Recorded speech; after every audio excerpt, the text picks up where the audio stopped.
My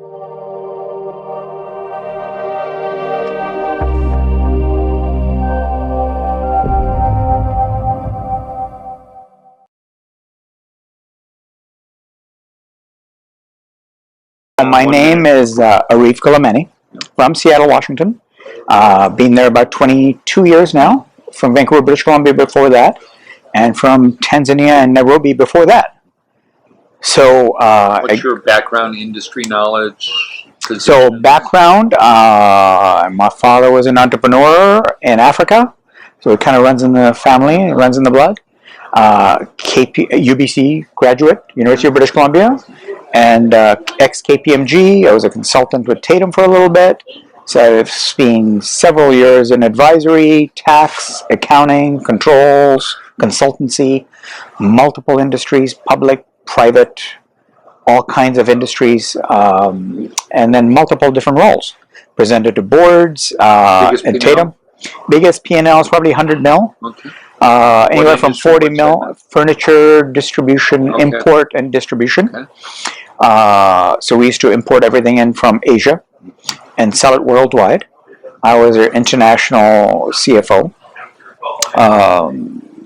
So biggest P&L. I've been an entrepreneur and serial entrepreneur the last 20 years in and out. Yeah. Done some consultancy in between that. Done some corporate positions in between that. I've been COO. I've been CEO. Media space, consulting services, renewable energy. Jack of all trades. So what do you notice? What are you learning about the challenge of if you're a jack of all trades getting into private equity? There's some headwinds, and that means what? I did. What are you learning?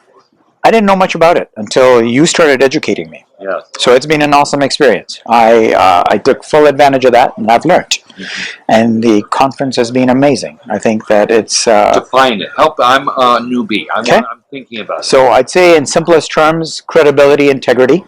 That's a big thing. Mm-hmm. You bring credible people to the forefront in a room, and you meet them one-on-one. And who are some of these credible people forefront? These 15 or 16 private equity companies. Mm-hmm. Second is the talent in the room. I'm impressed with the talent. I've met a lot of them. I've enjoyed talking to them. Talk a little bit about the talent. The talent, I was just talking to a gentleman in the automotive industry and his background, and then how he knows a lot of people in the in the financial world, and how they're making different entrepreneurial ventures out of it. I met some of the guys there that are in private equity and what they do and what they're looking for. Had a great meeting with the private equity guy right now, the first one. He is in healthcare, and definitely follow up with him. He's very interested in the deal thesis. So that what was is your angle? My angle on the deal thesis is as the demographics are getting older, and people are having issues with, one, they've got a lot of disposable income. Yeah. Two, they're trying to age gracefully. Mm-hmm. Three, they've got a lot of health issues, chronic issues that they're trying to manage. So diabetes, sodium, weight loss, or weight gain, whichever. Mm-hmm. And then stay healthy and stay connected to their fellow peers and the rest of the community. Yeah.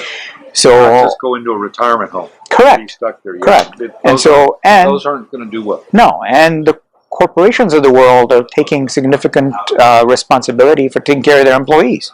They're being good corporate citizens, and they're taking care of their people. So the thesis was on taking private facilities, fitness facilities, and merging them into more of a healthcare type of concept, tying in the corporate world. Private equity is learning that they need to kind of look for new niches within niches by playing with the amalgam, playing with. So you're doing the right thing. Yes, the gentleman that I just mentioned that actually said, hey, it caught his interest. Yep. He is very interested. He liked the subscription model. Mm-hmm. I like the angle, and he says, we'll keep in touch. Yep. So I think that the talent has been great here. I think the opportunity you've put together with integrity. Say more people. About when you say the integrity.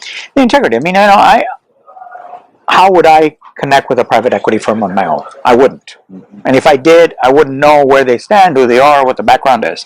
I think you've screened them, you've put them in a room, you've got some synergies there, and you rely on them. They know you, you know them, and you've been doing this for a while. So I think it's a good screen. Yeah, so it's a good screen for me to rely on them.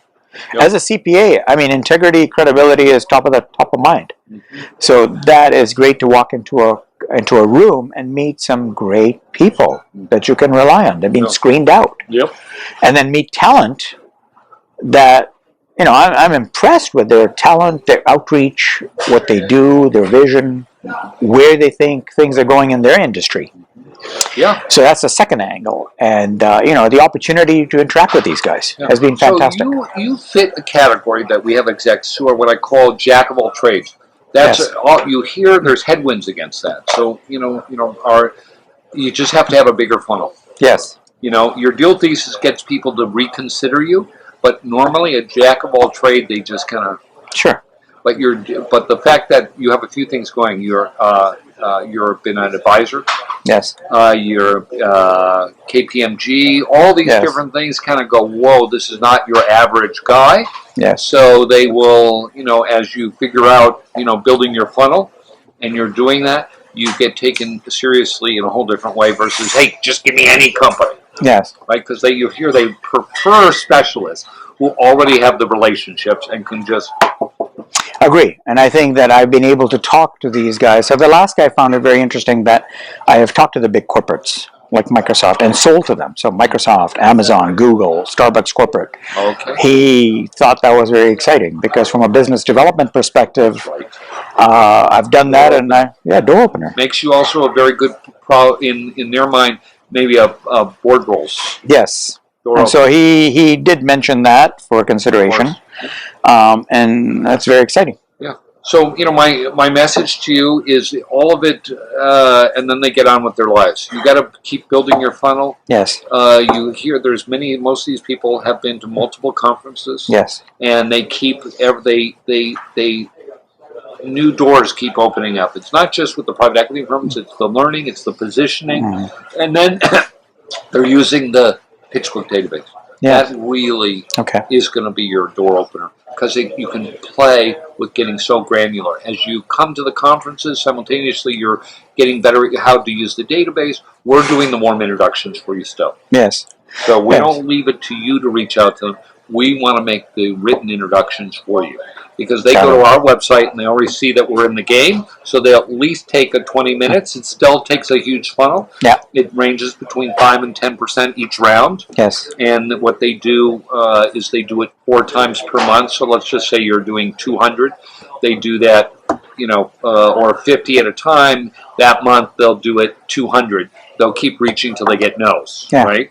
And so you want to just keep that in mind. Yeah, no, that's a good strategy. This guy recommended keeping in touch regularly. Yeah. So what does that mean to you? I mean, how would you recommend? What do you recommend the strategy should be? Yeah. Do I reach out to him? Or? As you find a company, hey, I'm talking to a company. Here's what's going on.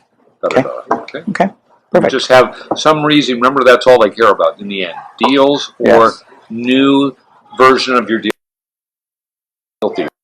You see an example of it. Okay. Of it. Okay. All right. Perfect. I love it. Thank you very much for the opportunity. Take off that, and we're done.